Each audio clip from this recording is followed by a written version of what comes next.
everybody. We are here at Oyster LifeStyle. We are here to talk about inclusivity in design, which is very well connected to wellness. And who would know wellness more than architects and designers? Because they design homes, they design spaces for people, and I think there is a paradigm shift in the way that we think about wellness. What we probably thought about 10 years back to what we are thinking about now.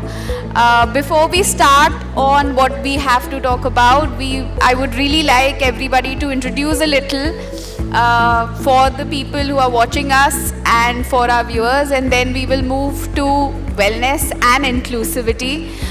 What really wellness and inclusivity in design really means to you, that will be my question to everybody. So while you introduce yourself, I would also want you to answer that. Let's start with you, Smriti. Thanks, Himani. So I'm architect Smriti Raheja and I run a firm called ACETECH. What we do is essentially design spaces for commercial as well as residential interiors. And I think wellness is something that is now all-encompassing. We have to cater to a wide clientele where people of all age groups, all different walks of life, different physical abilities are able to come and enjoy and feel that each space is tranquil and each space is cohesive and inclusive in every way. Thanks. Hi, good afternoon everyone. I'm Debbyoti. Our practice is called AD Studio. We are an architecture and project management firm based out of Gurgaon. We are working pan-India across Jodhpur, Calcutta and Bhubaneswar. And I think as we go along the panel, I'd like to further talk about the project that's most relevant to the topic. Yeah, we are working on a farm-to-table concept in Rajasthan, where the project brief itself has wellness embedded into it.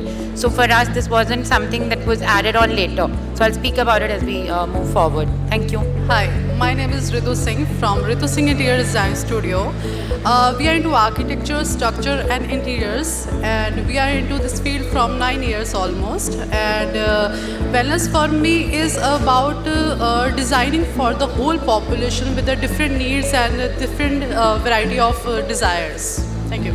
Hi, I'm architect Suraj Mittal, founder and principal designer at Future Concepts. We are into luxury architecture and interior designing for residential and commercials. And for us, design is so we take a more of a holistic approach towards it, and in which wellness and other factors are definitely the key factors which we take care of. Hello everyone, thank you Himani and team for having me here. My name is architect Priyanka Malik. I am from Design Consortia, and I think like one of my friends here truly said that wellness and inclusivity is really something which is not per se now, very relevant. And the biggest thing I think is when I connect with inclusivity is to empathize. To empathize with people who are from various backgrounds, various disabilities and various challenges that they face during their life. And that is where I think as designers our role come into play, whether it is spatial layout or it is color, or it could be technology and so on and so forth. I think Himani, you can take this forward. Thank you. Thank you everybody for introducing yourself for our audience. Let's start talking about inclusivity in design. We've always heard about inclusivity taken up through physical well-being, through emotional well-being of the occupants of a space. I would want to know, especially from you, Ritu, that you've been doing a lot of interior projects at large. So what really is the importance of inclusivity in design for wellness and in today's world and in today's projects? Thanks for the question, Himani. Inclusivity for us as an architect, we design for the whole population with the different needs and a variety of different desires. It's really difficult and challenging also and stimulating. So basically, we create designs according to their needs, and according to their desires, like fitness, functionality, sustainability, budget, and basically physio-psychological effects also, and social needs also. Right. Thank you. What about you, Smriti? As per you, in terms of today's world and today's design, how have you incorporated inclusivity, especially of wellness, in your designs? So I feel inclusivity begins at layout level. When you first start designing a space for, say a public forum or where different people are going to come, you have to, cater to the kind of space you're leaving for wheelchair access, for ramps, to make it easy for people to maneuver. And, it should still be stimulating enough, and, having that interest where each space offers something new, and it's a gradual progress. And it's not something that you enter and there is a certain, only a certain strata that you're catering to. So I think inclusivity begins there. And then of course with functions like automation, lighting control, and in these days, the Delhi scenario, even the fresh air controls, where it becomes essential, and wellness is all encompassing. It's not something that can be taken in exclusivity at all. Absolutely. Since we are talking about spatial features, barrier-free movement, of how inclusivity can be taken up, I would want to know from you, Suraj, how important, especially in terms of layouts, spatial arrangement, is inclusivity important, and how has that been incorporated in your projects? So for us, definitely a straight line element which we choose for our design lines is the major factor which we consider, and which definitely lands up with a clutter free and a very clean and well designed layout if we see at the final product. So as we are Oyster right now, and we can see the products and the finish of it, these are all with the clutter free, and the concept of the product and the element is totally different from each other. Priyanka, talking to you about inclusivity, I would want to know what are the key features for you in a project that you would say really vouch for inclusivity of wellness. How do you incorporate that? So I think for me, it's not like one product fits all. It has to be something which is very client specific at times when it comes to a home especially, and people who are with different physical abilities especially, how we are incorporating their sense of being at home, especially people who are not able to physically go out too much, how are we incorporating the natural light, the way they are feeling textures around in nature, how are we getting the outdoor spaces inside is extremely important. I think that is where our role keenly comes into, and I think that is also what they want to see every day when they get up in the morning, because mental health ultimately will conclude to a wellness quotient. So talking about mental, well-being of an individual, I would want to know from you, Debbyoti, since you're designing this wonderful project, which is apart from, the usual residential or a commercial project in an urban city. So how has that project come along, if you could share for us? Because for us, that would aid to the universal principles of how, the mindset is changing and what are the requirements and needs of an individual. Yeah, so like Himani correctly started me out, this particular project, the one that we are working on, because the brief or even the requirement, this is a farm, she's been working with us, so she knows. It's a farm to table project that took off during the COVID, and it picked up really well. So they're basically going like strawberries in Jodhpur, just to keep it simple and short. Then their clients are also older people, and with old age comes disability and all this. So actually, and the need to sort of stay back there and make that trip longer, because there's not much to do outside of Jodhpur for one day. So there then the project basically took birth from people who like to start to come there. So this disability thing, we don't look at it as something as a problem.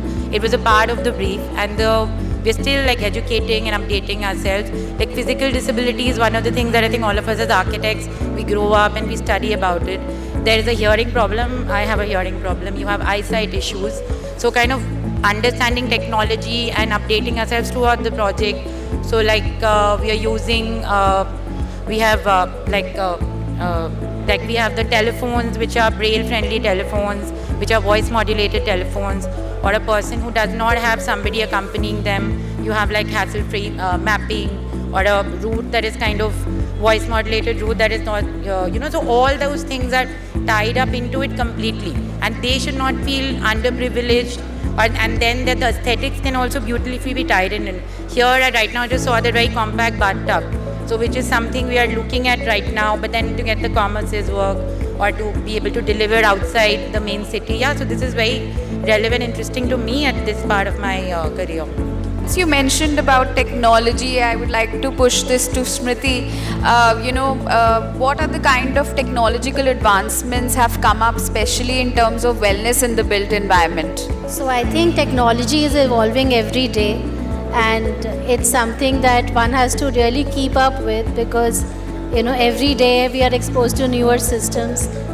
And in terms of, say, lighting control, how you set a mood for a certain space, be it your home, be it a public space, be it a restaurant. There are various moods set only through lighting, which are now sensory controlled, and all of it is completely technology based.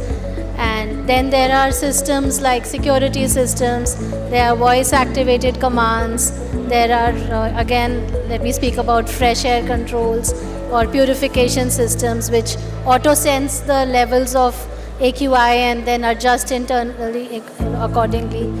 And recently I came across a system which is being used by Magpie, which is a daylight control system, which is artificial light, which is sensing the light levels outside and then creating the same indoors, so that the person doesn't feel that they are in a completely dark spot environment or artificially lit environment all the time. So I think technology is like advancing by the minute, and we have to keep up.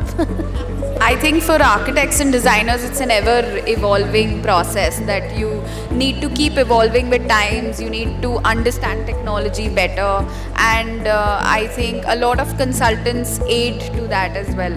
So, Suraj, if you can aid to this technological advancement and share something on how important now is technology in the world of design for you.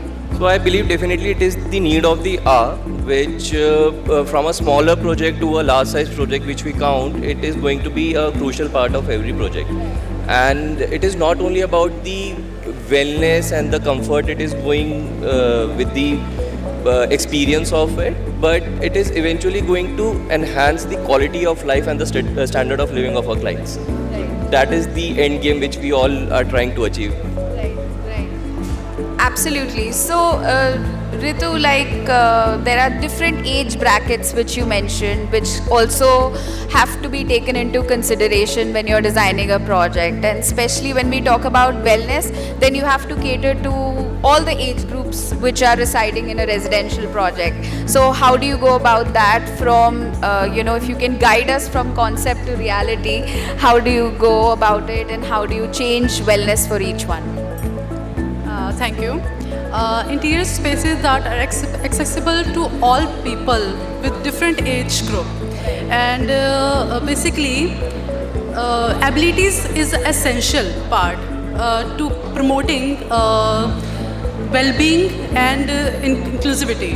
And in real estate and interiors, basically wellness can be achieved through wide door openings and designing part non-slippery flooring and accessible fixtures. So in one of my projects, I designed a gym earlier. So they called me again for the redesign the gym, and that was for the normal people. Now they called me for the disabled people, and we created. That was very challenging.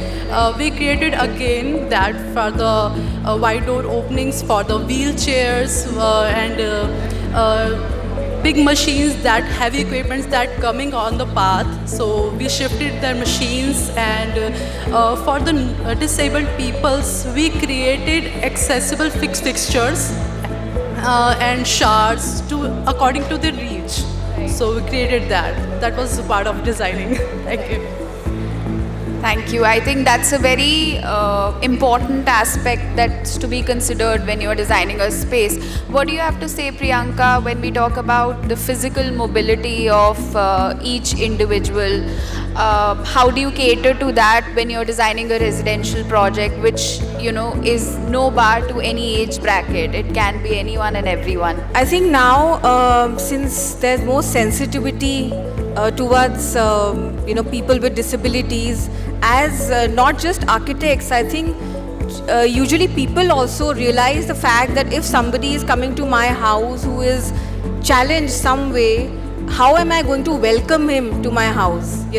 Because it is very important that there's a sense of dignity that a guest is coming with to your place. So how is that dignity being welcomed is something which is really important, and I think it should start at the layout stage of whether it is said or whether it is unsaid. We have to do it at the layout stage, right from the way the car comes into the porch, he comes out, whether any kind of challenge, he or she has to be welcomed in the house. That's the baseline for our designs, and right from the layouts to the colors, again and again I'm saying, so it can't, I know it's very difficult to make one built space saying that this done fits all, but definitely giving in more flexibility with spaces, making them more welcoming is something that we can do as designers. That's the least we can do, I think. Absolutely agree with you. In terms of the challenge, I would want to know that have you faced any kind of challenge when it comes to the functionality and aesthetics of a space? Because rightly, like you said, you have to begin from the grassroots level of concept and layout. Do you see any change or anything that you need to move when it comes to the physical aspects of a project if you're designing a space for the disabled or for something that aids to a barrier-free environment? Does anything change, Smriti?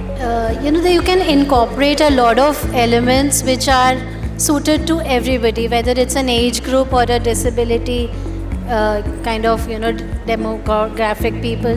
It's basically like the heights of switch plates, heights of taps that you're using in the washroom, the handles.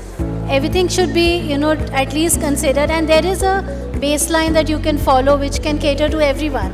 Might be a little high for a child, might be a little low for somebody who's very tall, but yeah, in a sense you can cater to all these, have height adjustable tables, have height adjustable seating, and have a different kind of sense of each and every element that they experience, and cater to the sensory aspects where they feel welcome, where they feel comfortable, and they don't feel that they are lacking in any way. Since we are talking about a residential space at large, Debbyoti, I would like to know, especially when it comes to a public project where you do not know who your invitee is.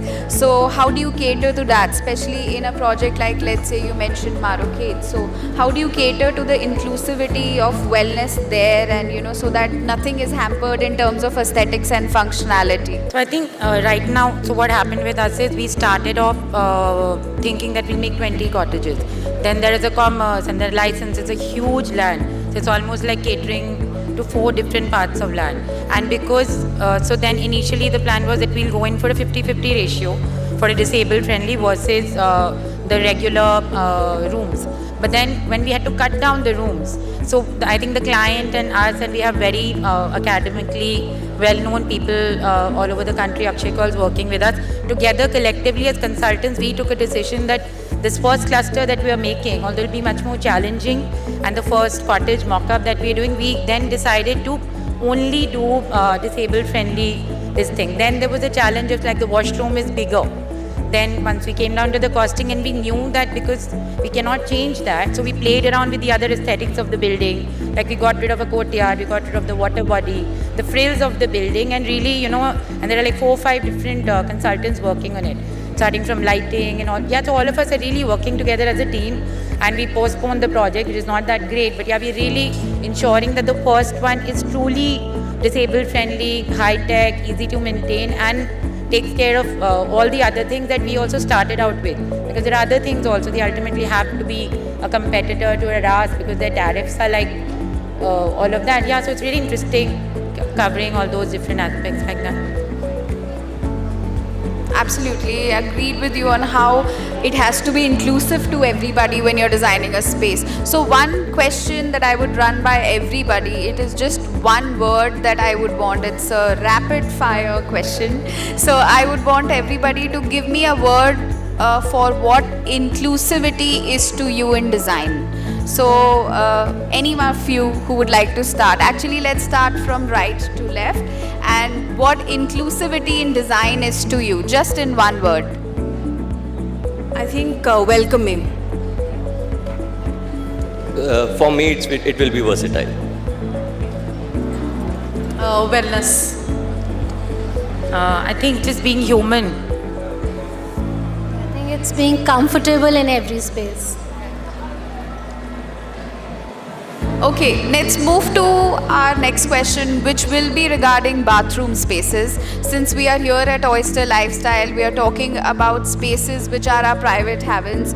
And I think inclusivity is most important in such spaces where you do not have much help, right? Because in the exterior aspects of a living space or, you know, a public space, there can be somebody to cater and give attention to. So how do you include inclusivity, especially in, you know, private spaces or washroom spaces? Let's start with you, Priyanka. The one element that I could talk about is figuring out the levels in the washroom, giving minimum levels, and also giving adjustable grab bars along walls, fittings which are more texture friendly, and definitely, like, you know, if I look at the fixtures around me right now and the placements, it's very clutter free and very barrier free.